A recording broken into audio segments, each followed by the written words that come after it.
तारीख का ये जो मामला है उसको लेकर के आज जम्मू कश्मीर आएंगे आप सांसद संजय सिंह। आम आदमी पार्टी के सांसद संजय सिंह आज जम्मू कश्मीर आएंगे। बड़ी खबर आपको बता रहे हैं इस गिरफ्तारी से जुड़ी हुई। आज जम्मू कश्मीर आएंगे आप सांसद संजय सिंह।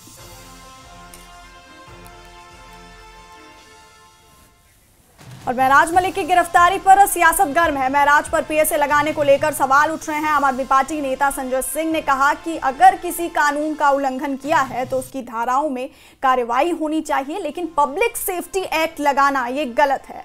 आम आदमी पार्टी महराज मलिक के मुद्दे को सड़क से लेकर हर स्तर पर उठाएगी। पार्टी के सीनियर लीडर सांसद संजय सिंह हमारे साथ हैं। जिस तरीके से महराज मलिक पर पीएसए लगाया गया है, उमर अब्दुल्ला की तरफ से भी बयान आया है और दिल्ली के पूर्व मुख्यमंत्री अरविंद केजरीवाल की तरफ से भी बयान आया है। देखिए, कल ही अरविंद केजरीवाल जी ने अपने ट्वीट के माध्यम से और अपनी बात कही है कि ये एक प्रकार से घोर तानाशाही है और एक चुने हुए जनप्रतिनिधि के ऊपर पीएसए जैसा कानून लगाना, ये मैं समझता हूँ कि डेमोक्रेटिकली इलेक्टेड एक जनप्रतिनिधि के अधिकारों का भी हनन है और लोकतंत्र में तानाशाही का उदाहरण है। तो उसकी लड़ाई हम लोग लड़ेंगे। आज जम्मू कश्मीर के लगभग 20 जिलों के अंदर प्रदर्शन हो रहा है पार्टी की ओर से और प्रेस कॉन्फ्रेंस करके सारी डिटेल बातें आप लोगों के सामने रखेंगे और इसकी लड़ाई लड़ने का काम करेंगे। अगर हमने कोई बात सरकार के खिलाफ कही, किसी अधिकारी के खिलाफ कही, तो कानून में जो धाराएं हैं उसके तहत हमारे ऊपर कार्रवाई कीजिए। पीएसए लगाना ये कहाँ से जायज़ है?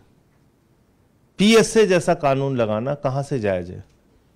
एक चुने हुए प्रतिनिधि को आप आतंकवादियों की धाराएं लगा रहे हैं, ये कहाँ तक उचित है?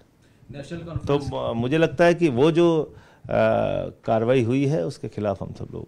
नेशनल कॉन्फ्रेंस की तरफ से जो असेंबली स्पीकर हैं अब्दुल रहीम राठौर, उनकी तरफ से बयान आया है कि उनसे कंसल्ट नहीं किया गया, कोई बातचीत नहीं की गई।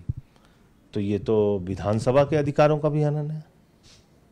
एक चुनी हुई विधानसभा के अधिकारों का बहुत बड़ा हनन है। तो अगर विधानसभा के अध्यक्ष से अनुमति ही नहीं ली गई इतनी बड़ी कार्रवाई करने से पहले, तो फिर तो आप समझ सकते हैं कि कितना